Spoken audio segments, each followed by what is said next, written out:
Perkenalkan, nama saya Intan Jayanti, NPM 2432058. Di sini saya akan menjelaskan cara membuat kutipan dan cara merujuk dalam penulisan karya ilmiah. Yang pertama itu ada definisi kutipan menurut para ahli, yang kedua jenis-jenis kutipan, yang ketiga penulisan kutipan yang baik, yang keempat batas jumlah kutipan, yang kelima tahun pengambilan yang baik. Definisi kutipan. Jadi kutipan adalah pinjaman kata-kata dari seseorang yang kita ambil ketika dia berbicara ataupun dari tulisan seseorang tersebut.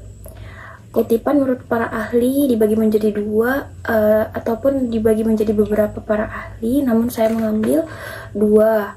Yang pertama itu menurut Goiscraft pada tahun 1973, yang dimana kutipan merupakan pinjaman kalimat atau pendapat dari seseorang yang terkenal yang terdapat dalam sebuah buku atau majalah.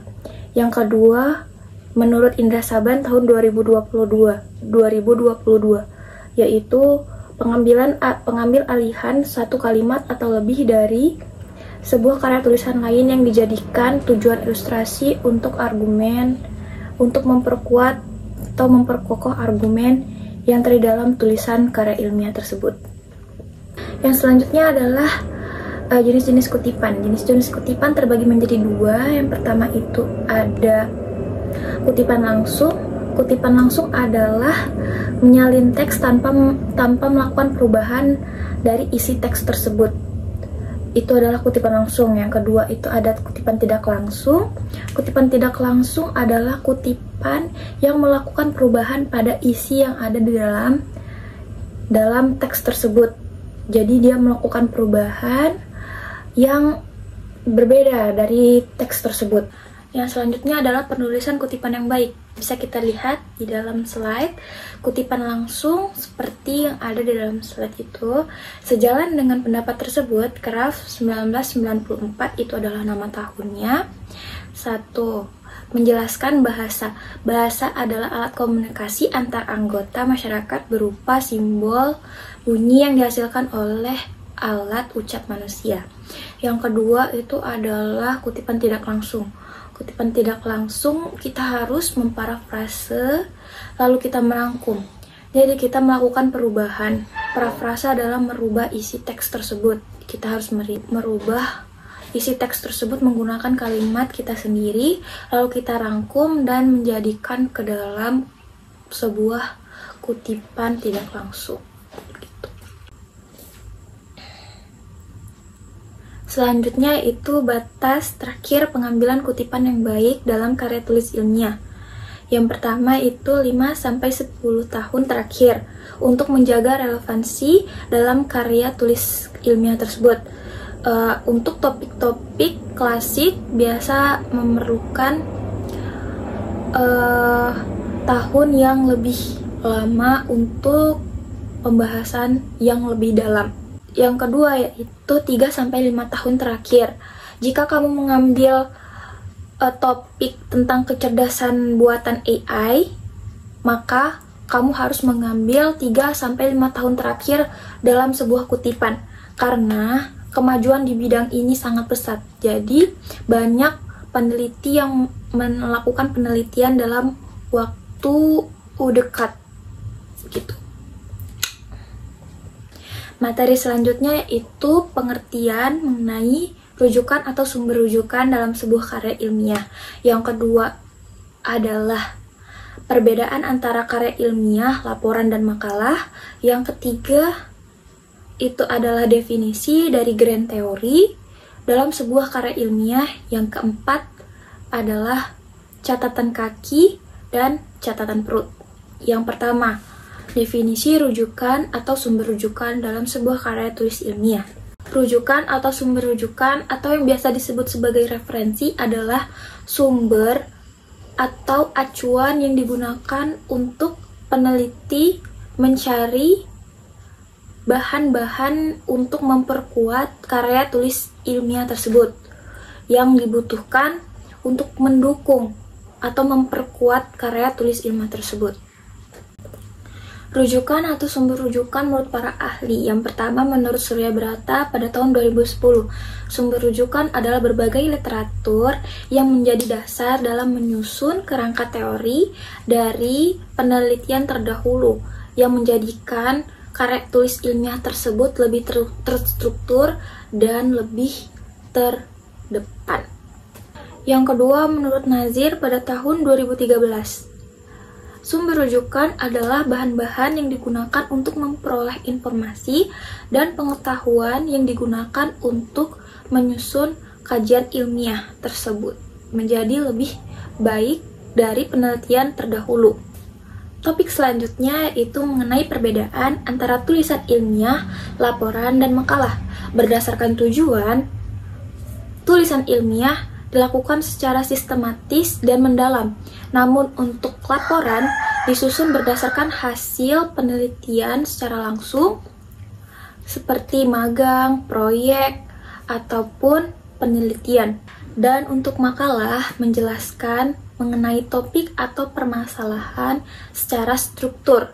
Biasanya makalah ini digunakan untuk keperluan akademis seperti sekolah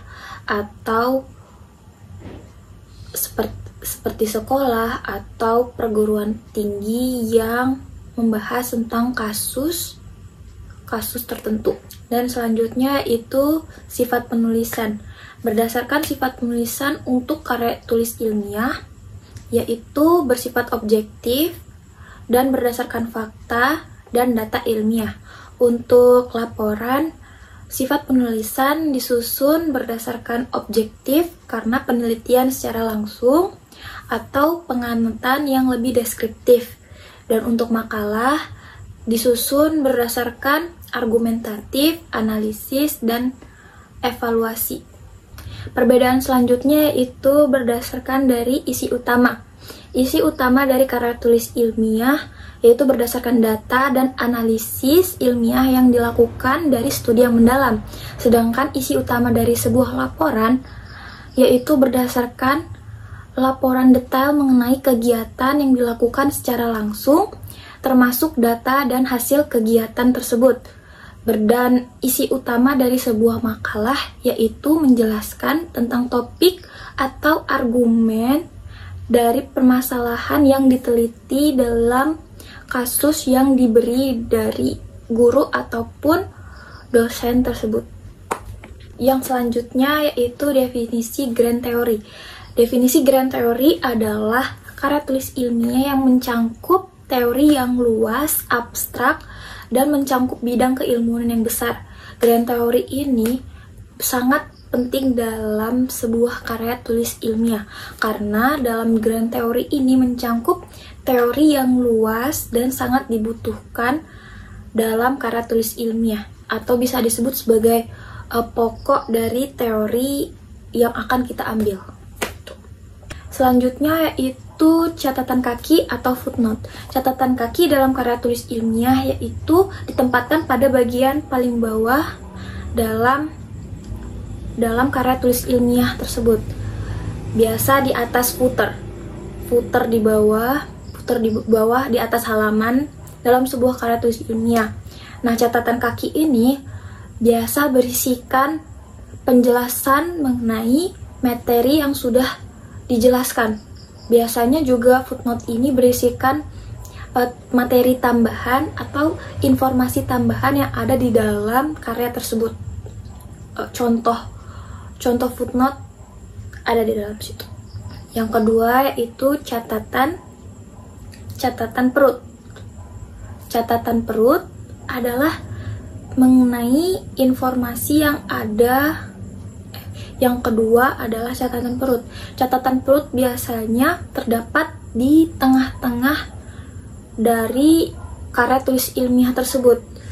Kalau footer atau footnote di bawah, maka catatan perut di tengah-tengah. Materi selanjutnya itu mengenai daftar pustaka dalam sebuah karya tulis ilmiah. Yang kedua, aturan penulisan daftar pustaka. Yang ketiga, jumlah daftar pustaka yang baik. Yang keempat, kaitan antara daftar pustaka dengan kutipan. atau kaitan antara kutipan dengan daftar pustaka. Yang pertama adalah daftar pustaka dalam karya tulis ilmiah.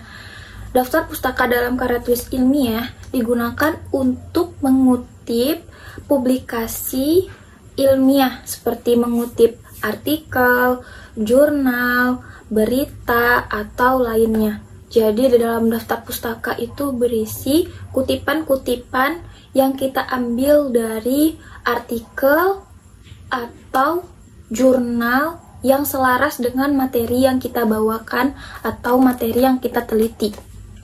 Selanjutnya itu aturan penulisan daftar pustaka yang baik untuk daftar pustaka dari buku. Seperti di atas, jika kita mengutip daftar pustaka yang kita ambil dari buku atau skripsi yang kita lihat secara langsung, maka format seperti ini. Selanjutnya yaitu jumlah daftar pustaka yang baik untuk penulisan karya ilmiah.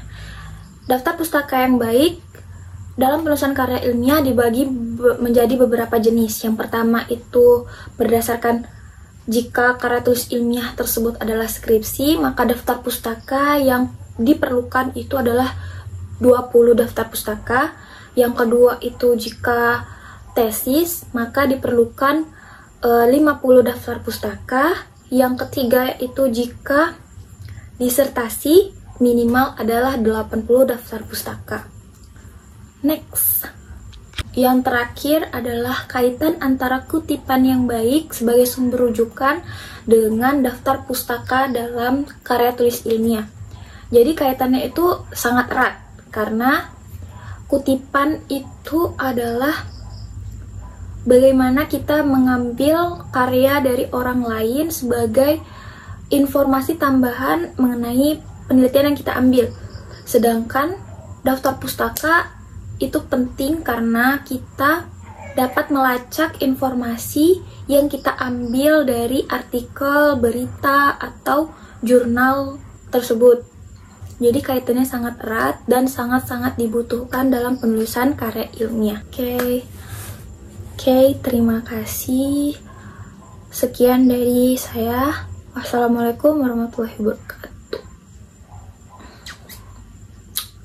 Jangan lupa follow, subscribe, and